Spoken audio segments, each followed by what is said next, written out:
Thank you very much to Thibaut for the invitation to present at this webinar, which is a really fascinating and useful series. And the fact that it is up as recordings on YouTube in Thibaut's channel, I think is really helpful for all of us who work in the Pontic region and would like to keep up with the work that's being done there in a range of different countries. I'm going to be talking today about a particular aspect of the work of the Histria Multiscalar Archaeological Project. And I have to begin with a disclaimer, which is that I'm talking about a Roman necropolis, and I am neither primarily a Romanist nor primarily a bioarchaeologist. I began this project because I was interested in exploring what the evidence for early habitation on the plateau was and understanding also the potential for the application of environmental archaeological methods to the remains there. So I came at this from a very 30,000-foot view, and what I will be presenting today owes a great deal both to the people who work on this material for real and have been working on it for years. And I want to note in particular that what we have done wouldn't have been possible without the collaboration and support of Andrei Soficaru at the Institute of Anthropology, Francisc Reiner, and without the help of people like Liana Otza, who work on this necropolis, and specifically because I think Ciprian is here, without the really excellent recent publication summarizing the previous excavation records for the Roman period burials all across the site of Histria, done by Ciprian Crețu, and available. I had our library purchase it recently, and I highly recommend this as a book. I also wouldn't be able to present any of this without the hospitality that our colleagues at the Institute of Archaeology, Vasile Pârvan, have shown to the UT and international team since the beginning of our collaboration, specifically Iulian Prițescu, my co-director in this project, who I think is, I see is here as well, and also the directors of the site of Histria, the much lamented late Alexandru Avram, who welcomed us with open arms, and Mircea Angelescu, who shared a lot of geospatial data that was really helpful in the beginning of our project, and you'll see a slide from that today. Having provided that extensive credit to the larger community, I want also to note that what I am presenting, because I am not exactly a Romanist and not exactly a bioarchaeologist, what I'm presenting today reflects the work of a large number of contributors and specialists. And this is the sort of top level list. I'm not even including the volunteers and students who helped us to excavate this material. But I do want to thank and recognize Liviu Iancu, who has served as the site director since the beginning of the project, Emily Van Zanten, who excavated our first burial, Patty Newhoff, who carried out the geophysical prospection, Sterling Wright, whose name will come up again, who has been working on aDNA and oral microbiome DNA analysis, Eli Fleming, who I think is here, who is our actual bioarchaeologist for the project, and I will, if she stays around for the Q&A, I might deflect questions in her direction. Katie Reinberger at the Center for Applied Isotope Studies at the University of Georgia, who has also been helping with bioarchaeology and specifically with our isotope analysis. Angie Locker, now a postdoc at George Mason, who set up some of our early workflows for our carbon nitrogen analysis at UT and also for our analysis of dental enamel. Lauren Springs, a postdoc at the University of Texas for the Stories of Ancient Resilience project that I'm a part of, who has been helping to shepherd our aDNA samples from human beings through the genetic analysis pipeline. Erin Keenan Early, who I will mention with respect to our proteomics work, and Amber Kearns, who is expecting to do the biostatistics when we get the genetic results that might help us determine some of the answers to the questions that I'll present a little bit later. So with that out of the way, let me talk about the nature of the project, the Histria Multiscalar Archaeological Project, and its goals and how we came to be excavating and talking about a Roman necropolis on the plateau of the ancient city. So let me first place us in space, appropriately enough, zooming in from far away to closer up. We are moving in on the west coast of the Black Sea, the Dobruja region of Romania, just north of the modern city of Constanța. And here you see in aerial imagery the site of Histria, founded by Greek settlers probably around the middle of the 7th century BCE and occupied fairly continuously until around the beginning of the 7th century CE. So a long period of occupation and a long history. The site has traditionally been divided into a number of areas, but the two most important for our purposes are the Acropolis, where a lot of the early excavation took place, and the area known as the Plateau, probably across the ancient harbor, at least an central area of the city where a lot of harbor activities were taking place, and an area that was a residential space, residential and industrial space in the archaic, classical, Hellenistic, and late Hellenistic periods, but which later became a major part of the Roman cemetery at the site after the site contracted around the 1st or early 2nd century CE, and a wall, which you can see right here, was erected as a new defensive wall, leaving a large portion of the city that had been occupied now outside those walls. And as you can see from Ciprian's publications, there has been a long history of excavation at Histria. And in many of these areas, burials of the Roman period broadly defined have been found.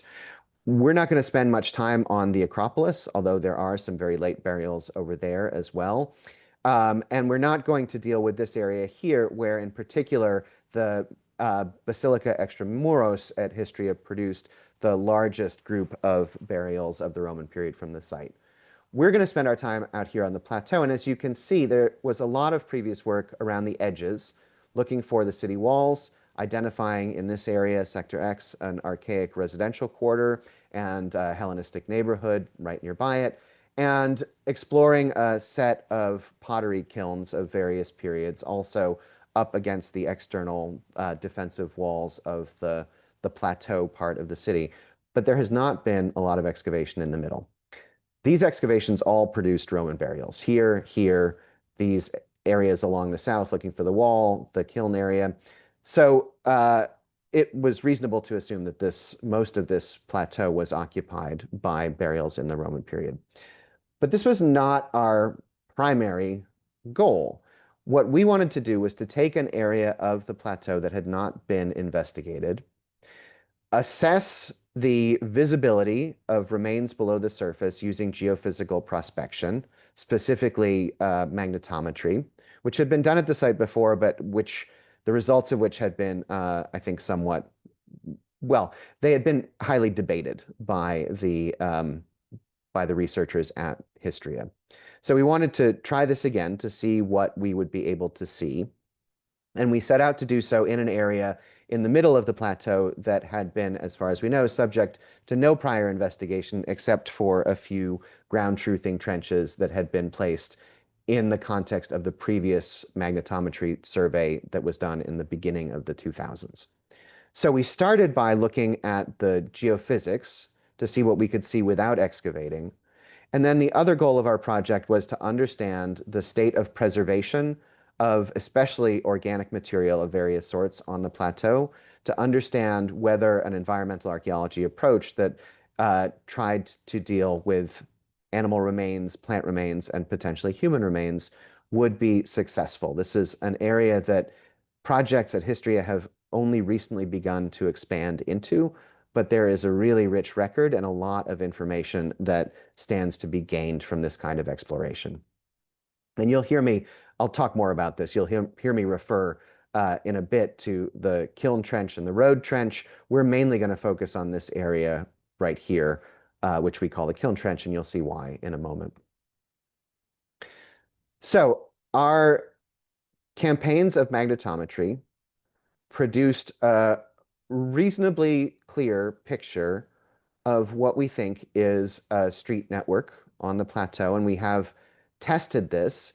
It seems to be, in fact, a street network, and it seems to be formed at least the area that we investigated, seems to be established around the end of the 4th century BCE. We could see these dark lines that represent, at least as we tested them down here, streets. And we could also see some highly magnetic anomalies, these dark dots that you see here. So in our first campaign in 2018, we set out to see what those things were on the ground by digging test trenches in a series of areas to understand better the features that we were seeing in the magnetometry. So these were the test trenches, these red trenches here, these red diamond shapes here. We were on a different grid in our first season than we were in subsequent seasons, represent those test trenches. This one was meant to see if the linear feature was in fact a road. This one was meant to see what this dark magnetic, highly magnetic anomaly was. And this one was meant to understand what this sort of bipolar magnetic anomaly was. The result in that very dark circular magnetic anomaly was the discovery of a late classical or early Hellenistic pottery kiln. And you can see the bit of the wall of that kiln that showed up in that initial test trench. At the same time, as we had suspected, this area formed part of that larger Roman cemetery, and that test trench also produced a single burial of a child inside the area of the kiln, but long after the kiln had been destroyed. And the bones were a bit disorganized. We will come back to this, but this was the first of the burials in this area. So when we came back in the following year to expand our work, we focused our activities on the area around the kiln, on testing the road to understand its structure and chronology. But we really focused primarily on this trench, which we call the kiln trench. And in this trench, which we opened up in order to understand the stratigraphic sequence, and ideally to understand something about the earlier phase when the plateau was a settlement and industrial area, we understand a little. We're not quite down far enough. This is work that has to be done for the future. But the one part of the story of this trench that became extremely clear as we excavated was that it housed part of this large Roman cemetery with some tumuli spread across the plateau, but with a lot of flat inhumation graves. And in the end, we were able to uncover 13 graves containing the remains, including a disarticulated torso of an infant that we found in a ground squirrel burrow, which I will return to later, the remains of 35 people, which makes this group of burials the third largest grouping of individuals in the Roman period necropolis at Histria, at least according to Ciprian's work. The largest grouping is by the Basilica Extramuros that has been investigated. And then there's another larger grouping than ours by the more extensive trenches dug near the Roman defensive wall. But this is a pretty sizable sample, and it allows us to test those ideas about both environmental analysis and molecular archaeology that we had hoped to experiment with and to determine the feasibility of in the context of this excavation. So we were both trying to explore a little bit of the stratigraphic sequence related to the history of activity on the plateau and testing different methods. So most of what I'm going to talk about today is the application of those methods to this Roman necropolis. And again, I should note that there are certain things that I can say and I'm very comfortable with, and certain things that I rely on the specialist collaborators with whom we work to explain. So I'm an archaeologist, and I'm reasonably familiar with human skeletal remains. Here are the things that I can say from a macro perspective, and that any solid archaeologist excavating a necropolis like this could discuss. So first of all, the tombs are oriented largely in the same direction. Sorry, I don't have a north arrow on this slide, but north is to your right. So the tombs are largely oriented east-west with, except for one case, heads uh, towards the west. There are a variety of different tomb types. The heavy lines here indicate cyst graves of various levels of elaboration and complexity. The striped line at tomb 2 means that that is a tile box grave. Some of these graves are just dug into the plain earth. One of them is dug into the earth, but then covered with a set of large stone slabs. And we recently realized on the basis of numismatic analysis that this feature down here is probably also a tomb. I'll talk about that in a second. So we had a range of tomb types represented. This one may even be a sort of a Cappuccina style tomb made out of very thin slabs of schist. This is the largest and most imposing tomb. It was tomb 6 on this plan. And it is a large stone cyst covered by very heavy slabs and blocked at its east end by a series of other slabs in a way that allowed it to be reopened. And I will come back to this in a moment. But this is certainly the most impressive tomb in this collection. And it is, as far as I know, the first tomb of this construction type that has been uncovered at Histria, although there are examples of similar tombs in other parts, other Roman cities in Dobruja. This tomb did not serve to house a single burial, but rather a total of 18 different individuals, of whom 7 were articulated depositions that we could identify in their arrangement, and the rest of whom, the other 11, were commingled remains that had been shifted around in this tomb. And if you'll allow me to explain what I mean, if you look at the photograph, you can see layers of commingled remains sitting on top of sediment. And as you go down, you start to see some of these actual depositions that are still in situ and articulated. Even in this large tomb with its multiple individuals and its elaborate construction technique, there were very few grave goods. We had some fragments of a bone comb with bronze pins of a type that is very familiar from Histria. We had this glass unguentarium. We had an iron belt buckle of a type that is also present in other tombs at Histria, but they couldn't be associated with individual remains because of the mixing up of this deposition that had occurred. And I'll come back to this. A few of our other graves excavated in different years did have a little bit more material. This is the grave of a child who was provided with a ceramic mug and a necklace of small amber beads. So this gives us a little bit more information about dating. It's a very similar mug and a jug in a similar fabric were found in another one of these tombs, but the date range of these funerary items is actually pretty wide. So that didn't entirely help us to figure out what was going on either. We do have one concrete piece of dating evidence, not inside a tomb, but outside it, a coin of the period between 364 and 375 AD that was found in a deposit that we associate with the ongoing use of tomb 6. So we have at least one chronological marker that suggests that people were still stirring stuff up and dropping coins at least as late as the 3rd quarter of the 4th century CE. We also have some things outside the tombs, which complicate the picture even further. They give us a little bit more dating information.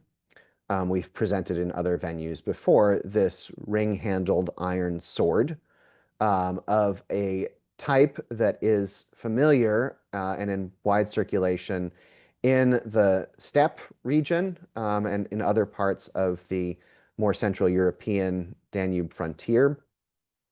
There is also an amphora that seems to have been part of a ritual deposit associated with a funeral that Andrei Opitz has dated to around the middle of the 2nd century CE. So we're getting a broader geographic range of parallels and a broader chronological range as well for the things outside these graves. And then we have some enigmatic objects that raise more questions than they answer. A folded piece of iron that could be either a blade, sharpened only on one side and curved, or a strap from some kind of piece of hardware. And this enigmatic graffito or carving on a piece of soft white limestone that was found in the area near that monumental tomb, which does not look particularly Roman. And again, there are some visual parallels for this in fairly rudimentary carvings related to tomb and ritual in places like Crimea. So there are items that are not immediately part of the standard Roman period assemblage as it appears from other tombs on the plateau and elsewhere at the site. And those other tombs on the plateau also tend to be quite poor in grave assemblages. So they have relatively few objects. And I think that this is in part why they have not drawn attention until recently. They were burials that one needed to excavate to get down to the areas of greater interest related to the functioning part of the classical and Hellenistic city that folks were interested in. So now this is starting to change. And at the same time, our ability to understand what you can do with human remains is expanding. The tools that we have at our disposal to get information from the human remains themselves suddenly make this cemetery a much more interesting place to examine in terms of the life of the city. One other thing that I wanted to point out in terms of things that one can actually identify, this is the deposit over the grave of a child, which includes a tile set upright, perhaps as a marker. I'll talk more about this in a second. And also a series of animal bones that I think are not debris or accidental depositions, but should be associated with the burial rite itself. Animal bones connected with burials at Histria are not infrequent in tombs of somewhat later periods, and they are well known in steppe funerary ritual of earlier periods, but also as you get into later periods as well. So this is another clue about the practices that were at play in this cemetery, but without telling us exactly what is going on or who is doing it. What we do know, however, and I will come back to this, is that this rib, which we sent off to the University of Georgia for radiocarbon dating, should belong to the 2nd century CE, which means that we are probably dealing not with a very late burial here, but with the application of this specific ritual of deposition of animal bones in a 2nd century CE context. Okay, so let me draw some conclusions from the observable information on the ground, pretending a little bit further that I am also at the level of osteological expertise where I can identify the morphological characteristics of skeletons with male and female biological sexes of adults. So here's what we can say. In this cemetery, most of the buriers seem to have been aware of the pre-existing graves. And we say this because there are almost no instances in which one grave overlaps or cuts another. Each of the graves has a fair amount of clearance around it. There are 3 exceptions. One of them is what you see here with tomb 12, where a later grave is cut into the bottom of an earlier grave that had been covered with slabs. But I think that this was actually a deliberate attempt to open up that earlier tomb as if it were like tomb 6 and could be opened. And that when the buriers realized that that tomb was not actually a cyst grave, but just slabs over an earth grave, they gave up and deposed those burials at the feet of that grave. So that was still intentional and recognized the location of that earlier grave. Another example is here. This is not a cut, but an overlay. This grave here, tomb 2, was placed above the level of tomb 9 in the same area, but in a stratigraphic moment where none of tomb 9 was visible. And last, tomb 10, which I'll come back to, was cut into a pit that had been itself cut into the earlier remains of the Greek pottery kiln in order to give access to tomb 6 after its initial construction. So this is a terminus antiquem for the use of this pit to open tomb 6, but it didn't cut into the grave itself or interfere with it. So I suspect that the barriers for tomb 11 were still aware of the location of the other graves in this area. This is the tile box grave that was made for an infant well above the level of the earlier tomb 9. And here you see one of the reasons that I think these graves were known. I think that several of them had markers. This is an upright slab of schist standing above tomb 4. So this is tomb 4 cut into the kiln, and there is a slab of schist that stood upright above it. There were also several large pan tiles that had been placed on their side in connection with infant burials. And over tomb 6 itself, we had found a very degraded large slab of crumbly limestone that had presumably been standing up at some point as a sort of a fairly rough and rudimentary stele over this grave. So we think that there were markers in the cemetery. We think that the positions of graves were remembered and that people were aware of them and sometimes tried to get back into them in order to bury additional people. And we know that this is the case in at least 2 instances where a grave was reopened after its construction and reused. One of those instances, which we'll see in more detail, is tomb 6 right here, which was repeatedly opened to put in the large number of individuals who ended up inside it.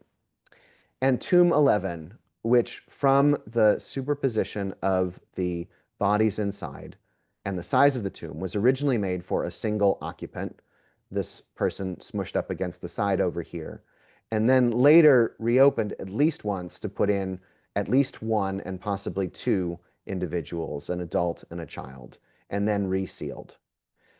This tomb had 2 individuals in it, but it is difficult to tell from the stratigraphic evidence whether they were put in at different times or at the same time. This is 2 children.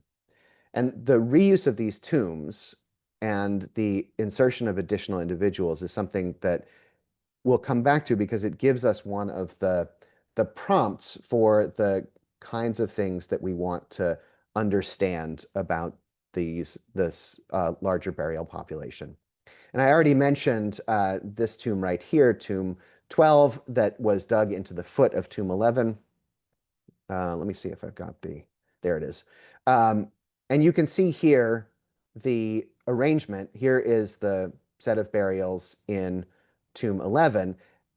Tomb 12 gets to the foot of this grave where there were a series of slabs, one of which was then lifted, a very small one. And I think at that point, it became clear that this was not a chamber tomb like tomb 6. And the people who were burying 2 individuals, I think who were buried at the same time. If you look closely here, you can see that the left arm of the adult individual has been pushed into a position like this with the elbow up while it was still articulated and connected with tissue. And I think that that is probably to accommodate the head of this other burial as they tried to fit these 2 people into this grave that they had expected to be a little more spacious, I think, because they were looking for something like the chamber, the relatively small but adequate chamber in tomb 6. And they did not even cut the rest of the burial down to the same level. They buried them on a slope with their heads down. I don't know what that is about, but it is interesting to note. So the other tomb that I want to point out is, again, tomb 10. which was made after Tomb 6 seems to have gone out of use because it cuts through the fill of that pit, which doesn't seem to have been opened again. Tomb 10 looks a lot like a burial type that we associate again with the Sarmatian period and the late Sarmatian period in the steppe. It is a niche tomb in which a shaft has been cut down, the full length of the tomb, and then a separate area has been dug under an overhang to the side, and that is where the body was placed. So this is potentially a marker of identity, although we'll come back to that. So we can see certain things about the way that people were buried from the macro level analysis of the remains. We can see certain things that might be associated with identity from some of the finds or tomb types. And we can also say some preliminary things about demography, in part because we can distinguish adult from child burials by the size of the bodies and of the tombs. And from that information, it looks like we have 12 adults, grown-up people, sometimes quite elderly, 4 subadults, adolescents in their teenage years, 5 children below the age of 10 or so, and 14 infants under the age of 2 or 3. So this says 2 things to us. One, it says that there is no separation by age, or there is unlikely to have been a separation by age in this burying ground because you have all ages represented in proportions, and this is the second thing that you might expect for a pre-modern cemetery. Without doing the survivorship and life curves for the cemetery, it is pretty clear that more than half of the burials are infants or children. So it is easy to observe that this is likely to be a place where infant mortality is relatively high. Because of that large number of children and infants, however, it is difficult to determine the distribution of biological sex among these remains. So in the cases where the osteological evidence allowed an identification on the basis of sex-linked morphological traits, it seems like we have 5 male and 1 probable male adults, and 3 female and 1 probable female adults. But we are missing a lot of information. And we also have some challenges in the context of these burials.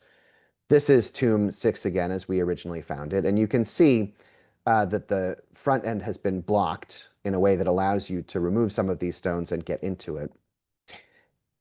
And one of those blocking stones, or 2 of them right here, actually seem to have originally been the side wall of that tomb, which had been pried off and put back until it broke, at which point the users of the tomb found another large block, blocked off part of it, and blocked off the other part with the broken fragments of the side that they had been using up to that point as a door.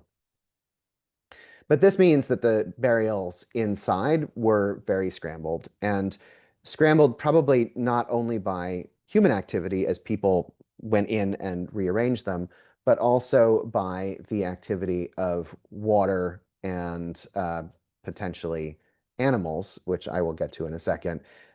In this case, probably water, because there is a concentration of these disarticulated remains toward the lowest end of the tomb. And the fact that when we found it, the tomb was entirely filled to the roof with silt suggests that it was not air or soil or watertight, and that therefore both soil and water were percolating into it in different ways. And that has affected the preservation of a large number of the individuals who we could identify as separate individuals, but who we could not reconstruct as intact depositions. And then, if it weren't bad enough to have the actions of the natural environment, of weather and time, we also have a population of European ground squirrels who clearly live on the plateau now, and who almost certainly lived on the plateau in the past, because we kept coming across their burrows. and because they seem to have been moving some of the human remains around. When I showed you the first burial that we found in the area of the kiln, it was oddly disarticulated. The head was upside down. Some of the long bones had moved off. Some of them had started to go down holes that had almost certainly been dug by ground squirrels. Why the ground squirrels are so interested in human remains, especially the remains of children, I could not tell you, but I can confirm it in the present on the basis of this modern ground squirrel hole, uh, next to which we found the humerus of a child's burial, presumably from the Roman cemetery.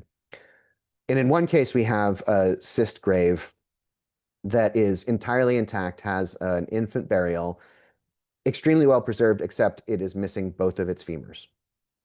And there is no evidence that the grave was reopened. There's no evidence for other disturbance. And the only thing that we could come up with is that those femurs were taken away by ground squirrels who are perhaps chewing on these bones for mineral purposes or to keep their teeth at the right length. So in any case, there is a lot of bioturbation at this site caused by both the action of water and the action of animals.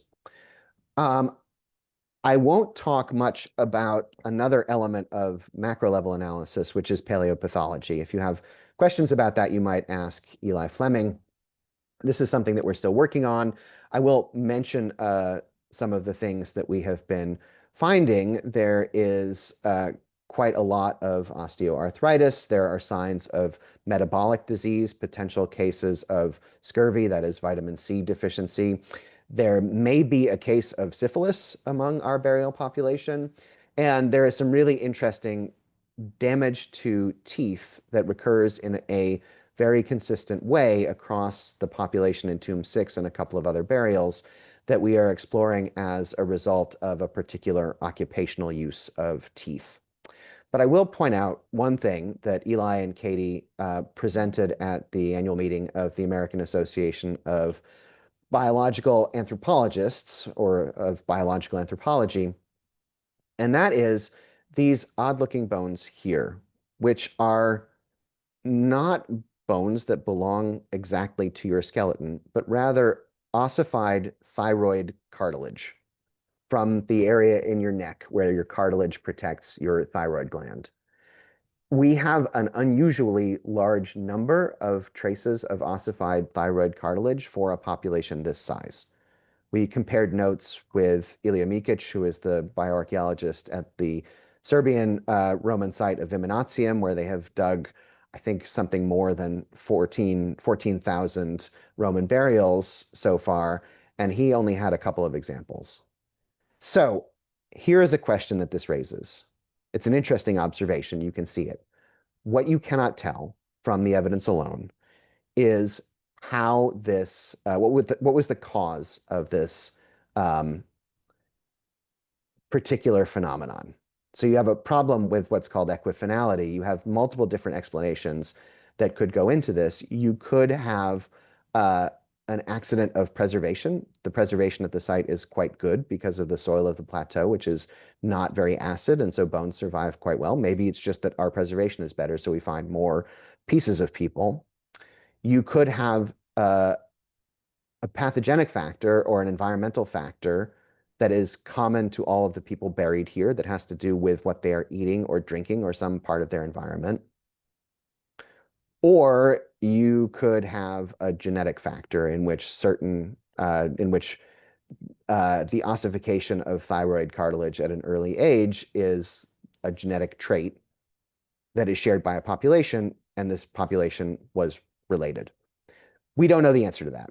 And here is where we get into the question of multidisciplinary analysis of these remains. So far, everything that I've told you is exactly the sort of thing that a solid bioarchaeologist could have told you about the excavation and the interpretation of the burials without any further information. We have a little bit of information about chronology. We're somewhere, we think, on the basis of the material, between the 2nd century and, who knows, the 4th or the 5th century. We have some information about basic things like demography to a certain extent, about whether people understood whether there were graves there already and how they reused them. but we can't go much beyond that. So here's what we did. And I'm just going to walk through the different kinds of uh, isotopic and genetic analyses and proteomic analyses that we are applying with very perfunctory and preliminary results, both because some of the work isn't done and because um, we're recording this and the specialists asked not to have all of their results put online before we can get to publication. So dating, especially for that collective tomb number 6, we embarked on an extensive program of radiocarbon dating, which was expensive, but also worthwhile because it allowed us to understand quite a bit better the chronology of this area, which the finds were not helping us with. So, for instance, in tomb 6, we were able to figure out that the earliest burial we have dates to a period somewhere between 129 and 250 CE, calibrated, but that some of the elements in those layers of disarticulation date to a somewhat earlier period, at least one to a period in the first or the very beginning of the 2nd century CE.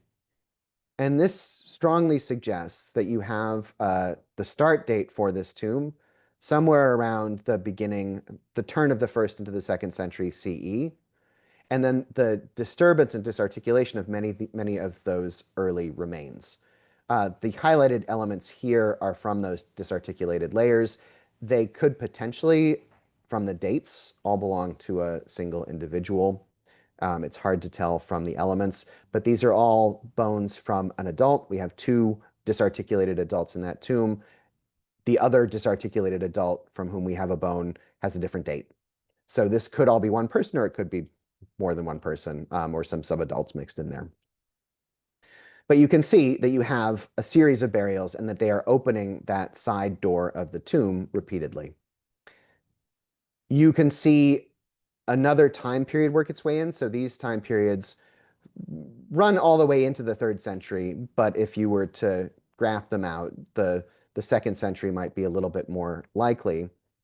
Here you have something that is definitively 3rd century.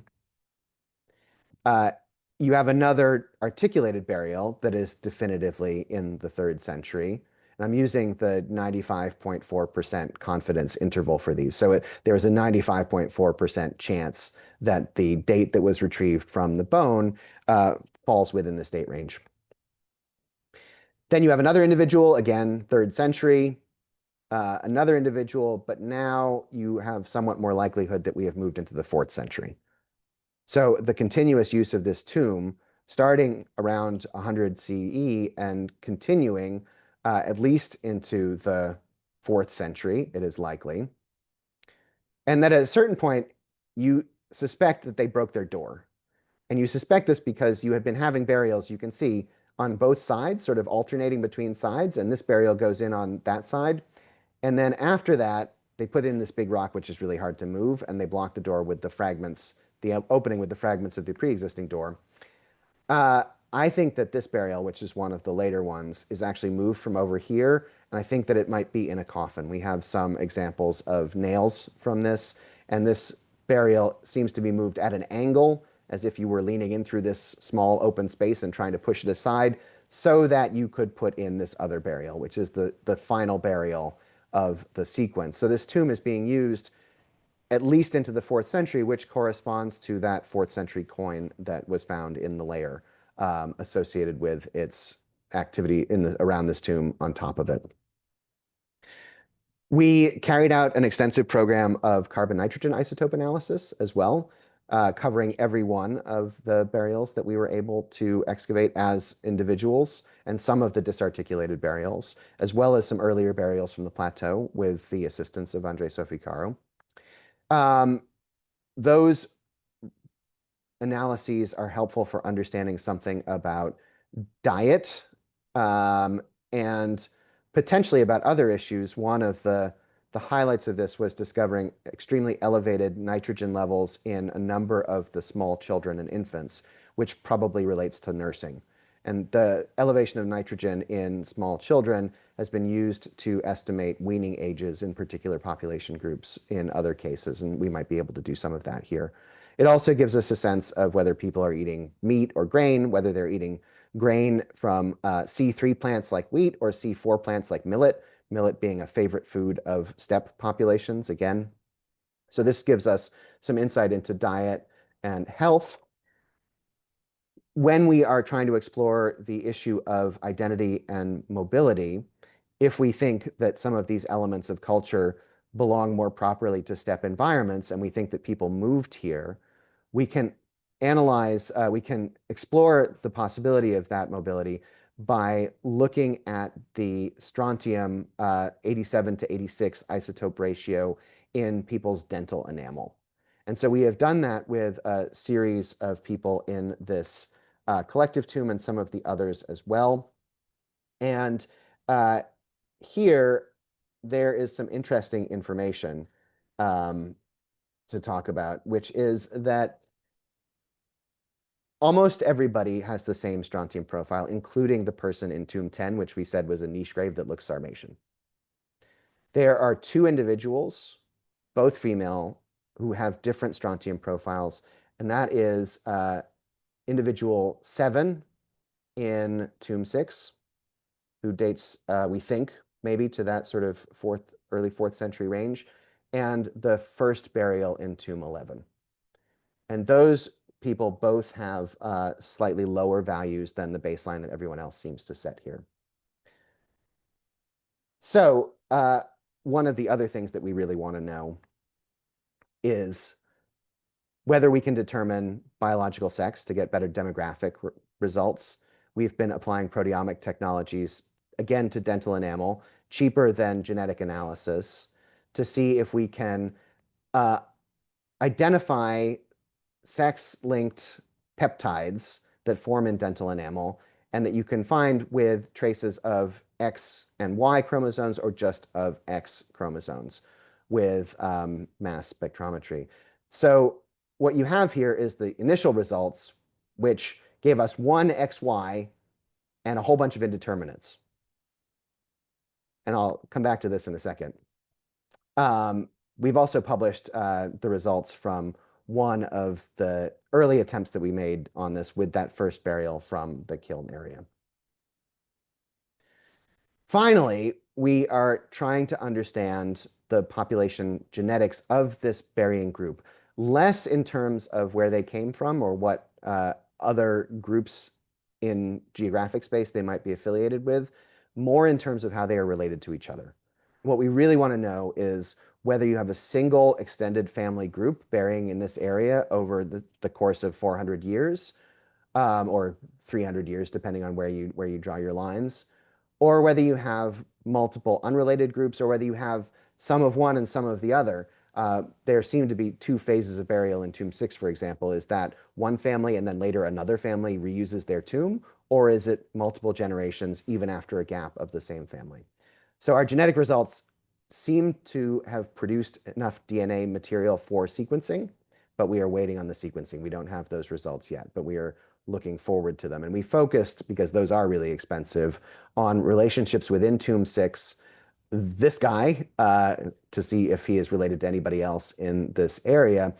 As one of the latest burials, these two and this one are all from the 4th or maybe even the 5th centuries.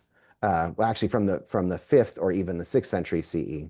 And the relationship between these multiple burials over here. Are these siblings? Are they unrelated? Is this a family with a child? Are these later burials part of the same family? So as I wrap up, let me just highlight a couple of, I talked about the challenges that we had to understanding this site with just stratigraphic and osteological analysis. We have issues with chronology, we have issues with identity, we have issues with demography. And then I proposed some opportunities using multidisciplinary analysis, especially isotopes and archaeogenetics, to resolve those challenges. Now I'm going to present some challenges that the opportunities create as well, because this is not straightforward. So for example, we have multiple carbon-nitrogen isotopic results from the same individuals, from different bones, and they are not always the same. We still don't fully understand the role that metabolism plays in determining the isotopic values that you get from a lab, even if the lab is the same and the method is the same. And we also don't fully understand how different dietary elements mix together to give a particular profile. So we have more work to do to understand what the mixing is that produces the carbon nitrogen results that we see, and whether different parts of the body and uh, different bones metabolize or present different kinds of results because of the rate of bone turnover or other factors. We are looking into single amino acid carbon nitrogen analysis, which can sometimes, carbon analysis at least, which can sometimes allow you to follow the food chain more closely, which might help us sort terrestrial sources from marine or riverine sources, from animals, from fish in the protein part of the diet. We are still trying to figure out whether the genetics of the oral microbiome might give us some information about health and identity. Sterling Wright has been working on this. He's got a modern project as well, and he's been doing archaeogenetics too. And his premise is that there are certain features of the oral microbiome that seem to be consistent within population groups, either as a result of heredity or shared diet or just kissing your babies and transferring those bacteria. But this is another interesting area that would give us a better perspective on the issue of health and potentially identity. Isotopic values for mobility are also kind of difficult. So we can get results that show you who is the same and who is different in our population. But in order to try to figure out where they come from, we have to understand the landscape. And we've done some preliminary work to get strontium isotopic results from the landscape of Dobruja, and they vary quite distinctly. But we are probably not using the best method by looking at water to get bioavailable strontium. So we need to expand our work here too, to look, the most recent work suggests at least that woody plants are probably the best place to look for the signature of bioavailable strontium that human beings would have been eventually consuming. So we have to find a way to go and turn some woody plants into ash and then analyze those rather than just analyzing water, which is easier to bring through customs. And the last thing that I want to talk about is topical. I don't know if anybody saw I saw a news piece on this recently. The reconstruction below is from a human skeleton in Belgium from, I think, the Mesolithic period. And this reconstruction is based on skeletal morphology, facial forensics, and the phenotype that they were able to reconstruct from the ancient DNA associated with this individual. So the reconstruction of facial features and things like eye and skin color is an interesting thing that people have been doing. You have to have really well preserved cranial material, and you have to be able to document that and have genetic results at the same time. We have 3 individuals from that tomb 11, a man, a woman, and a child, whose genetics we are running through the sequencer as I speak to see if they are in fact a family group, in the hope that there might be enough genetic material to sequence some stretches that deal with phenotypical information. In which case, it would be really interesting to take the 3D models that we made of those skulls and try to do some forensic reconstruction using the evidence from the DNA as well as the evidence from the skeletons themselves, from the bone structure. And in a dream world, I will end with this. In a dream world, I've been trying to convince somebody to do this project with me for a long time. I would find somebody to collaborate on the creation of a digital visualization of facial features that emphasized uncertainty, so sort of morphed from one possibility to the next, because everything that I have talked about, other than the things that I could observe myself, that we could observe in the field, like what is a tomb made out of and how is it oriented, all of the multidisciplinary methods that I've discussed are essentially probabilistic. That is, they give you a probability that something is the case, but not a certainty. And they are statistical. They work better with bigger data sets. I'm hoping that the variety of projects at Histria dealing with human remains will be able to collaborate to create larger data sets to really understand better what's going on with the isotopic signatures in people's bones and teeth, with the genetic profiles that we're able to extract. But even then, I would love to have a way to display uncertainty. Because when you see a picture like the one at the bottom, you think this is what this person looked like. It's so realistic. And people's faces are so unique that it imprints itself in your brain.